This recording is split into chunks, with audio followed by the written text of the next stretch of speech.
ابن عباس رضی اللہ عنہ فرمایا کرتے تھے کہ جو شخص بھی سودی کاروبار کر رہا ہے جب وہ مرنے لگا ہونا تو اپنے ہاتھ میں تلوار اور شیلڈ لے کے مرے، کیونکہ جس دن قیامت کے دن وہ اٹھایا جائے گا نا تو سب سے پہلے اس کو اللہ اور اس کے رسول سے جنگ کے لیے روانہ ہونا پڑے گا۔ تو جو بھی سود کر رہا ہے وہ سب سے پہلے اپنے ساتھ تلوار لے کے مرے۔ کہتے ہیں دیکھیں دو لوگ اگر اپنے آپس میں معاہدے کے ساتھ سودی کاروبار کر رہے ہیں، سودی لین دین کر رہے ہیں، تو مولانا صاحب آپ کو کیا تکلیف ہو رہی ہے؟ آپ کو کیا مسئلہ ہو رہا ہے؟ وہ سود دے رہے ہیں، لے رہے ہیں، مرضی سے کر رہے ہیں، اپنی مرضی سے کر رہے ہیں نا، تو تمہیں کیا تکلیف ہے مولانا صاحب؟ تمہیں کیا تکلیف ہے؟ یہ نہیں پتا کہ اللہ تعالیٰ سورۃ البقرہ میں نازل کر چکا ہے کہ سود دینے والا اور لینے والا یہ اللہ اور اس کے رسول سے جنگ کی حالت میں، اللہ اکبر کبیرہ، یعنی زمین پھٹ نہ جائے، آسمان ریزہ ریزہ نہ ہو جائے، پہاڑ ٹکڑے ٹکڑے نہ ہو جائے اس بات پہ کہ لوگ اللہ اور اس کے رسول سے جنگ کر رہے ہیں۔ یہ کہتے ہیں اس میں مسئلہ کیا ہے؟ کیا مسئلہ ہے؟ دو لوگ رضامند ہیں تو آپ کو کیا تکلیف ہو رہی ہے؟ اور اسی طرح درجنوں مثالیں دی جا سکتی ہیں جہاں پہ دو لوگ اگر آپس میں راضی ہو گئے ہیں تو پھر مولانا صاحب آپ کی کوئی ضرورت نہیں، دین اسلام کو بیچ میں نہ لائیں۔ اور یہ جملہ بہت ظالم جملہ ہے۔ کیا جملہ؟ کہ دیکھیں اسلام کو سائڈ پہ کریں ویسے بات کرتے ہیں، یہ پیور لبرل جملہ ہے 100%۔ جس انسان کے منہ سے یہ جملہ نکلے نہ سمجھ جائے لبرل ہے، جو کہتا ہے اسلام کو تو سائڈ پر رکھیں یار آپ ویسے بات کریں۔ ویسے کیوں میں بات کروں؟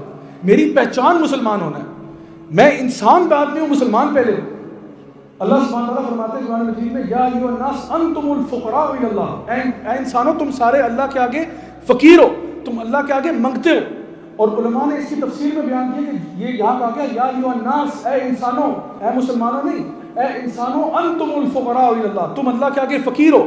تو وہ فرماتے ہیں کہ جو بندہ اپنے آپ کو اللہ کے آگے فقیر نہیں سمجھتا وہ انسان نہیں ہے، جو اپنے آپ کو اللہ کے آگے فقیر نہیں سمجھتا۔ مجھے بتائیے اگر اللہ تعالیٰ ہمیں دینا چاہے تو کون ہے جو اللہ تعالیٰ کو روک سکتا ہے؟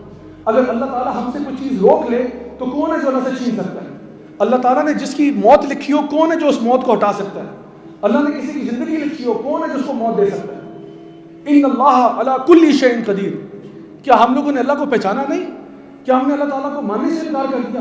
ایک طرف کہتے ہیں ہاں جی ہم اللہ کو مانتے ہیں، ہم جو عاشق رسول ہیں، ہم یہ نعرے بازی میں سب سے آگے، لیکن جب عمل کی بات آتی ہے تو اللہ کی نافرمانیاں، اللہ کے نبی کی نافرمانیاں۔ خدا کی قسم اگر آج نبی کریم صلی اللہ علیہ وسلم ہمارے بیچ میں آ جائیں، خود اپنے دلوں کو ٹٹولیں اور فیصلہ کریں کہ وہ ہم سے خوش ہوں گے یا ناراض ہوں گے۔ اس ملک پاکستان کے لوگوں کو اگر وہ اپنی آنکھ سے دیکھ لیں، ان صحابہ جن کے سامنے وہ رو رو کے دعائیں کرتے تھے کہ میں اپنی امت کے لیے دعا کرتا ہوں، میں اپنی امت کے لیے دعا کرتا ہوں، یا اللہ ان کو بخش دینا، میری امت کو بخش دینا، یا اللہ ان کو سخت سزا نہ دینا، یا اللہ ان کے اوپر عذاب نہ بھیجنا۔ وہ اگر پیارے نبی آج ہماری حالت کو دیکھ لیں کہ یہ وہ امت ہے جن کے لیے میں راتوں کو رو رو کے تہجد میں دعائیں کرتا تھا کہ یا اللہ ان کو بخش دینا، یہ وہ لوگ ہیں جو کہ بالکل لبرل فلسفے کے اندر بالکل لپیٹ لیے انہوں نے اپنا۔ اللہ کو مانتے ہیں، عید بھی منا لیں گے، رمضان میں روزے بھی رکھ لیں گے، لیکن پورا سال چھٹی ہے، پورا سال ایسے جیسے اللہ تعالیٰ نعوذ باللہ ہے ہی نہیں اس پوری کائنات میں، اللہ کا جیسے وجود ہی نہیں ہے۔ یہ کس قسم کا اسلام ہے؟ یہ کس قسم کا دین ہے؟